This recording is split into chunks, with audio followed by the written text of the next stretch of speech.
Yes, you're right. It is gruesome.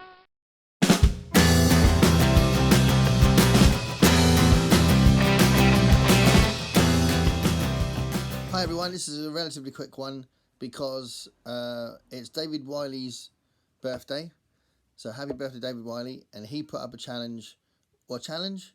Is it a challenge? More of an event for his birthday where he just asked people today, on the 8th of June, to read something by Harlan Ellison. So Harlan Ellison is one of my favourite authors, so I'm well up for that. I thought it was a great idea. And I thought I'd reread something I hadn't read for years, but I've always been very fond of. And reading it again is quite funny, reading it in 2022, because it's so nasty and it's so brutal and it's so black and white and it's so inhuman and dehumanized and all that sort of stuff. So it's interesting reading it at my age in 2022 when I imagine a lot of that would be perceived with shock and potentially offence and potentially misunderstanding, I think, because the whole point of the story is how bleak and inhuman everything is. So it's a story that's in The Beast That Shouted Love at the Heart of the World, which is such an awesome title. I love that title of that anthology. It's also the title of one of the stories, so it is a very famous story by Harlan Ellison as well. But it's at the end of this anthology, and it's called A Boy and His Dog. So A Boy and His Dog was made into a film as well in the 70s with Don Johnson, a very young Don Johnson in it. But A Boy and His Dog has become quite a famous story by Harlan Ellison as well. So that's the story I read for David Wiley's birthday. So I hadn't read it for a long time. I did know what it was about because I remembered all that. But as I said, it was just a slightly different experience reading it now. But it's so interesting because basically it's a post-apocalyptic world. It's not explained what the apocalypse is, but the world has become very savage and brutal, and humans have become very inhuman. And it centres around this boy, a 15-year-old boy called Vic, and he's got a telepathic dog, and they've got a really close relationship, and basically Blood, his dog, helps him to survive, and in return Vic kind of works with Blood a little bit to try and help him.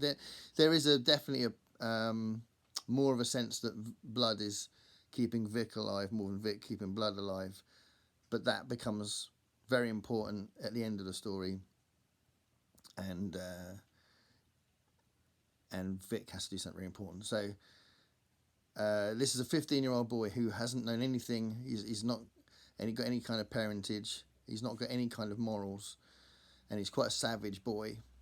I know that Harlan Ellison has talked about how the whole story is about how man has become a beast. So that's kind of what's happening with Vic.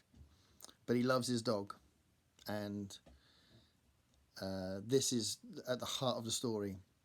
And he kind of starts feeling love after some quite nasty, brutal encounters with this woman that he finds. And he realises that he's feeling something he's never felt before, but it confuses him because he doesn't understand love. And really, ultimately, the story says at the end of it all that really it's the love between him and his dog that matters. So it's quite a short story, but it's long enough to have proper world building in it and a beginning, middle, and end.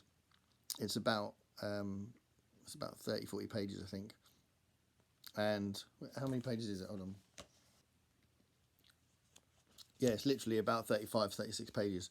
So it's definitely got a lot of development in it, so you can see what he's trying to say. But it's not, you couldn't recommend it to everybody, so some people might be quite shocked and offended by some of it. But Harlan Ellison's writing is often like that, so there's this sort of narrative voice that is quite flippant, and the actual events in the story are quite sharp and nasty, but ultimately it's a very bleak post-apocalyptic vision that he's trying to create, and there's this sort of quirky message about a boy's love for his dog at the heart of it. So, A Boy and His Dog, from the anthology The Beast That Shouted Love at the Heart of the World, read on the 8th of June for David Wiley's birthday. I am building up to a Harlan Ellison video, but in the meantime, if you feel like you can take some of the nastiness in it, then give it a read. He's a hell of a writer. Thanks a lot. Bye.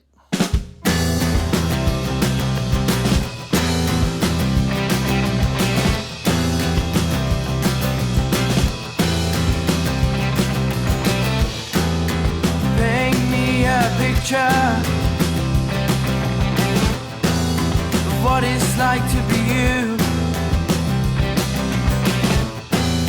Sit up on your high chair, on the outside looking through. I know where you're going, I won't follow you through. You just sit there laughing, we're all under your shoes.